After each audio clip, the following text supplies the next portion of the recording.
ते महाराष्ट्रच नव्हता आणि तुम्ही महाराष्ट्राचे रहिवासी म्हणून दाखला मागताय 1950चा.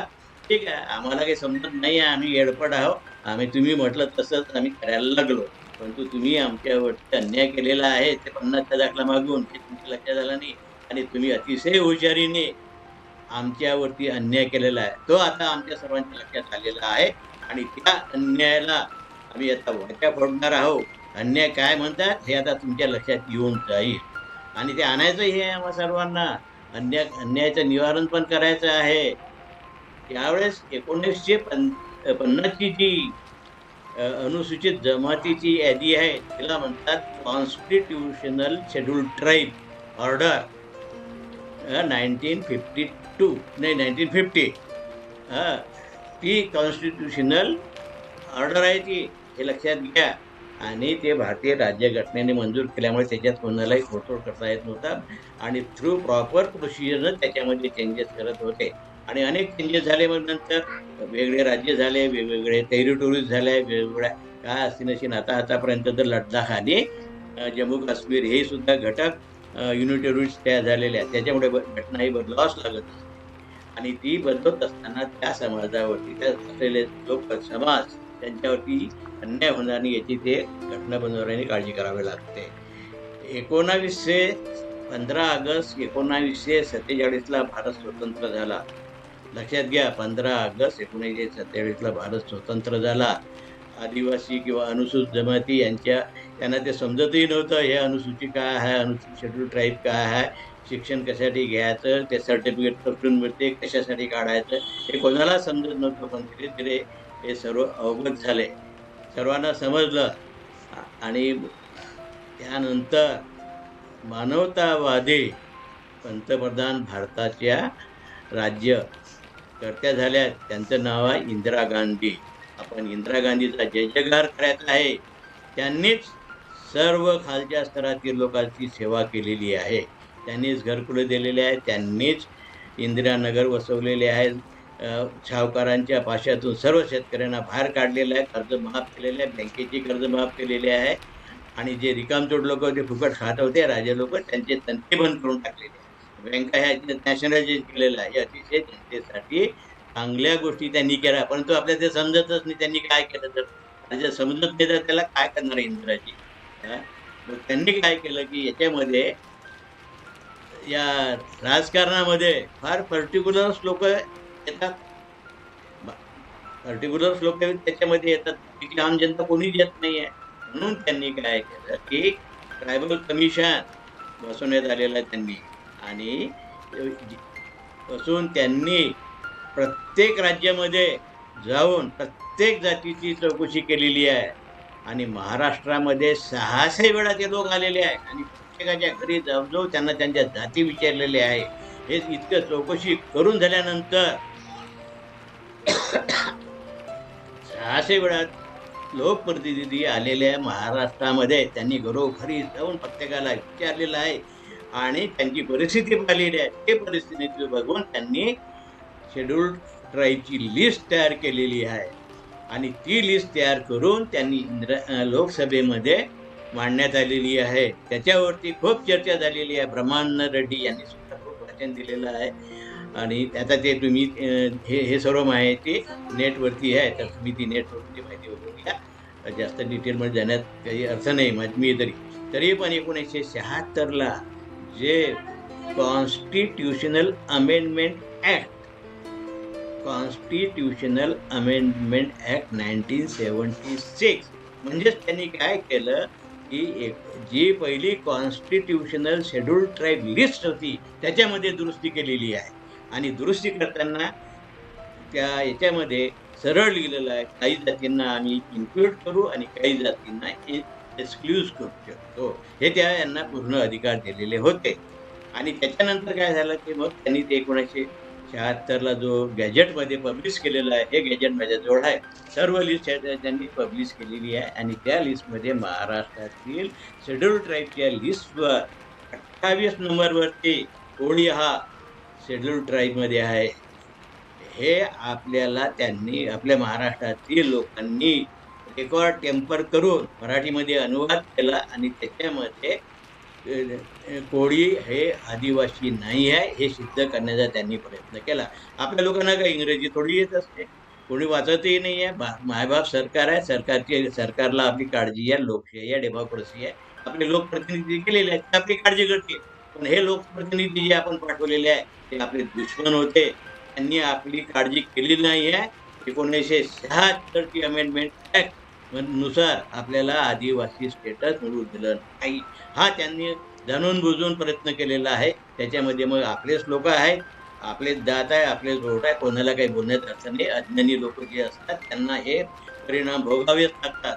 म्हणून 1976 पासून तुम्ही कोळी समाज हा आदिवासी असताना त्यांनी आदिवासीचं स्टेटस मिळू दिलं नाही, हे मी तुमच्या नम्रपणे लक्षात आणू शकतो आहे. आणि त्याला कारण काय आहे? 1977 मध्ये कोरिजेंडम काढलं. 1977 म्हणजे कोरिजेंडम काढलं आणि ते कशात पब्लिश केलं आहे? पब्लिश करताना काही हे नव्हतं, भारतीय घटनेनुसार नाही आहे, ते फक्त ऑर्डिनन्स आहे. तो ऑर्डिनन्स मध्ये त्यांनी पब्लिश केलेला आहे.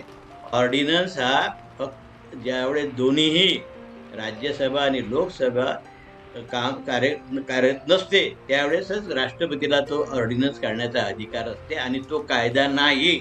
कुठलाच ऑर्डिनन्स हा कायदा होऊ शकत नाही जोपर्यंत ते पार्लमेंटमध्ये आणि राज्यसभेमध्ये दोन्ही ठिकाणी ते बिल पास होत नाही तोपर्यंत, आणि त्यानंतर राष्ट्रपतींनी सही केल्यानंतर तो कायद्यात रूपांतर होते. आणि हा जो कायदा आहे आपल्याकडे, हा 1976चा अमेंडमेंट ऍक्ट, हा याच्यावरती राष्ट्रपतीची सही आहे आणि लोकसभेतही पास झालेला आहे आणि राज्यसभेत सुद्धा हे पास झालेला आहे. हे तुम्ही लोकसभा 6वी जी होती याच्या जर तुम्ही ते बिल वाचले तर तुम्हाला ते लक्षात येईल. आता मी ते जास्त डिटेलमध्ये जाणार नाही. म्हणून हे लोकसभेतून पास झालेलं आहे आणि हे ऑर्डिनन्स फक्त, ज्याला ऑर्डिनन्स म्हणतो आपण, हे फक्त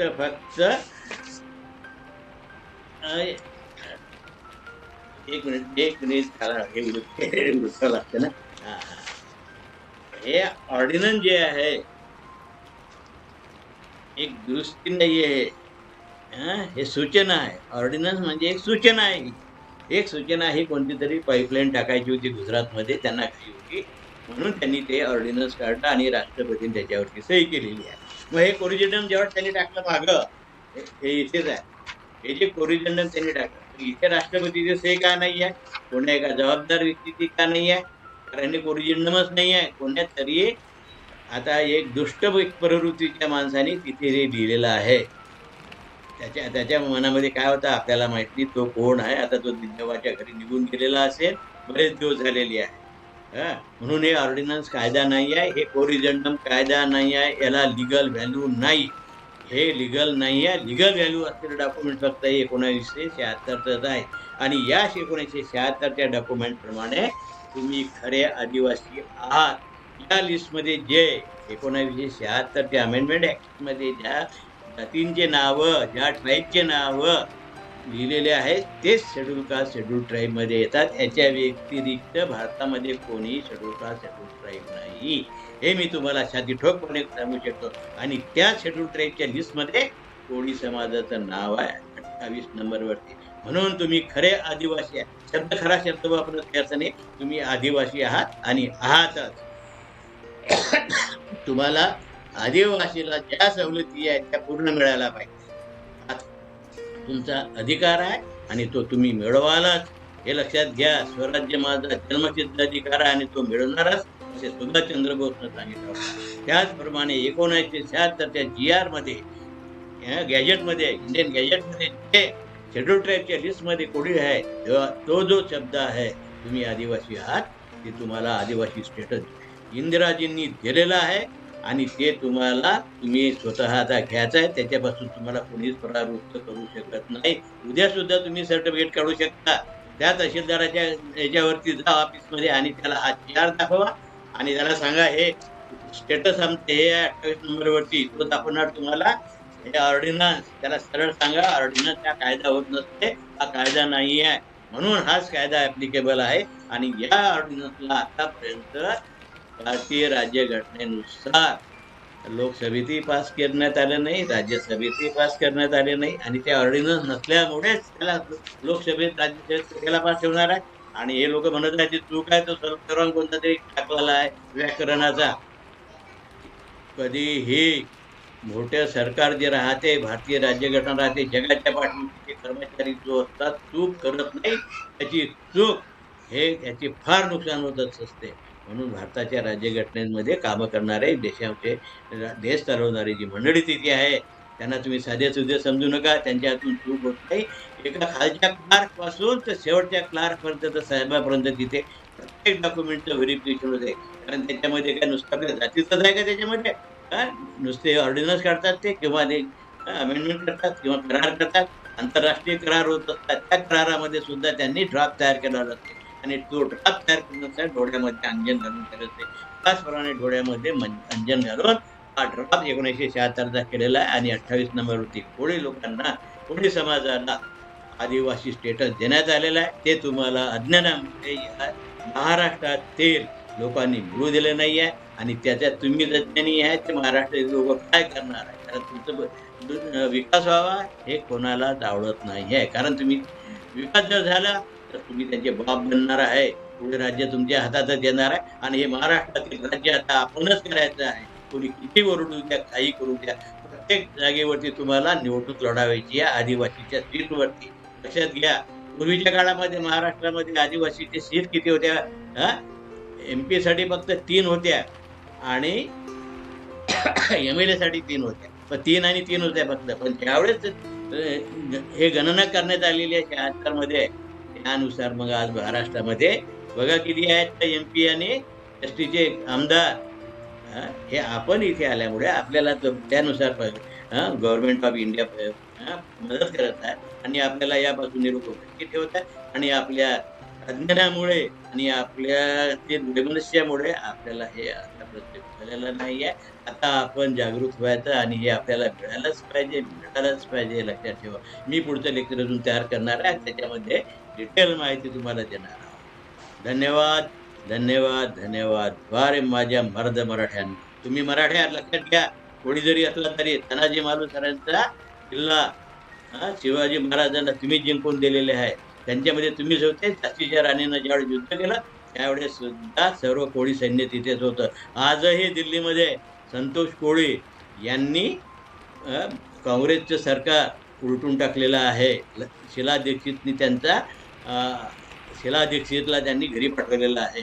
इसकी आपल्या कोळी समाजाची वैभव संपन्न आपण आहोत. त्या संतोष कोळी आहेत, परंतु दुर्दैवानं त्यांच्या गाडीला ऍक्सिडेंट करून त्यांना ठार करण्यात आलेलं आहे. ते अजून निघालेलं नाही आहे. एनिवे, पण तुम्ही तेजस्वी लोक आहे, अतिशय शूरवीर आहात. घाबरू नका, बाहेर निघा. जसे तुम्ही आपसामध्ये भांडणात गरजेच आहे तसे आता इथे भांडण करायचं नाही आहे. कायद्याचं भांडण आहे. आता कायदा तुमच्या बाजूने आहे. जर कोणीही तुमच्या बाजूने कायदा अजून बोलत असेल, ऑर्डिनन्स टाकत असेल तर ऑर्डिनन्स हा कायदा होत नाही. त्याला बोडक्याला समजून सांगा, त्याला वकिलाकडे जा. म्हणून तुम्हाला आता कोळी समाज, कोळी जातीवरती त्याचं सर्टिफिकेट मिळणार आहे आणि तो सर्टिफिकेट आता 8 दिवसातच तुम्ही काढायला सुरुवात केली चालेल. त्याच्यात काही ऑब्जेक्शन नाही, कारण तुमच्याच अधिकार आहे ते तुम्हालाच मिळायला पाहिजे.